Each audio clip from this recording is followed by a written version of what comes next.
reached out to our database and we asked them a question. And the questions were, what would you like to learn from us? What would you like the videos to be about? What would you like us to talk about? Do you want to talk about property, passion, purpose, emotions, mindset, health, curing, whatever that might be, your bucket list? Overwhelming. Thousands of people came back and said, we want to know more about mindset.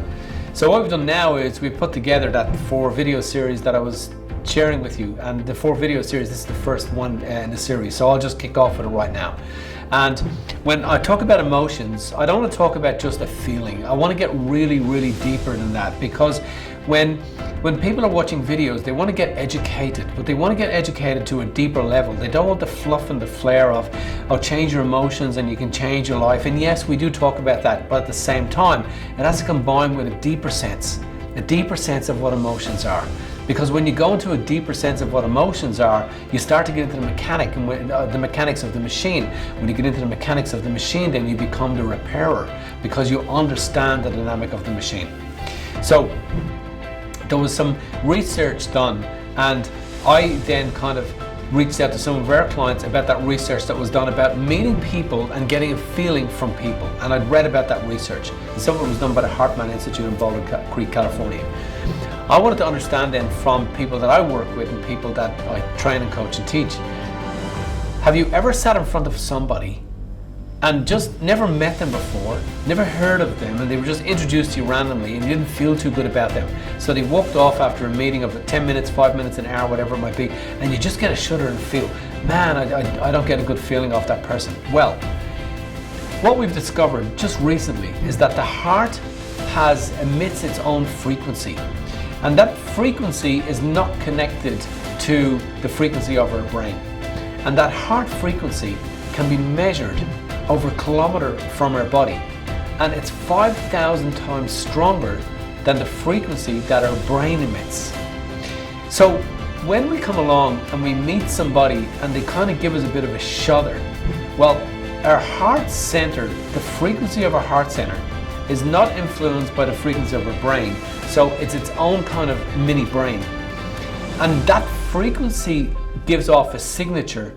And because it can be measured so far from the body and we're all frequency, is that literally that frequency is affecting other people's frequencies. So there was a great movie called Kelly's Heroes, and Telly Savalas was standing at the bottom of a tank and Donald Sutherland was sitting on the top of the tank, and they were in France. It was at the end of the war and they were going back with their tank to find some German gold that had been hidden.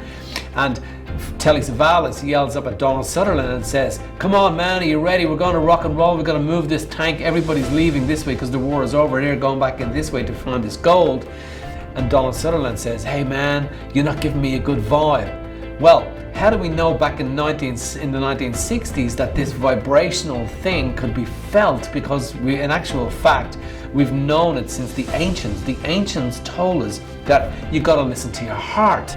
That goes well beyond emotions, because what we start to understand now is that that field of energy that we give off, we can influence that field of energy, because the field of energy is influenced by our thinking, and our thinking is a consequence of emotions. So it goes deeper than that. So in other words, the heart center is connected through its frequency and through its vibrational field to other centers all around us, and they influence us and we influence it. So in other words, our emotions affect our frequency, affect our heart center, affect the frequency that our heart gives off, and that's affecting other people around us, and other people around us are affecting us. So therefore, if you really want to know about emotions, if we could spend minutes in the morning time before we get up, and just by closing our eyes and disconnecting from the world, going into a retreat, retreating from everything in the world, and focusing on our heart center, focusing on our chest cavity, and sending a message of coherence to our chest cavity, a message of love to our chest cavity, and just allowing that feeling to kind of permeate and linger in there for a little while.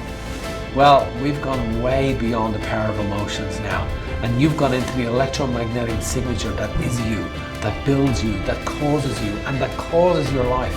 And not only do you affect your life, but you start to affect other lives around you as well, because your higher frequency, which is the frequency of love, a frequency of awesomeness, a frequency of coherence with life, a frequency of creativity, and that frequency starts to affect other people around you, just like the person that you met in a restaurant one day who you didn't get a good feeling from, and then you find out 2 years later that they were actually a mass murderer, or they'd done some terrible things, or they were a bank robber, or whatever that might be. Well, guess what? Your feeling that you didn't get a good feeling from that person was so correct. And that's how intuitive that we are. We can pick up a feeling and we can literally project our feeling out into the world to change our emotional, to change our state of being, and to affect other people around us. Now just imagine bringing your new elevated feeling and your new elevated frequency to your partner, to your work colleagues, to your life, to your children, to your mother-in-law, to all those people around you. That's how much control that you have. That's way beyond emotions, right?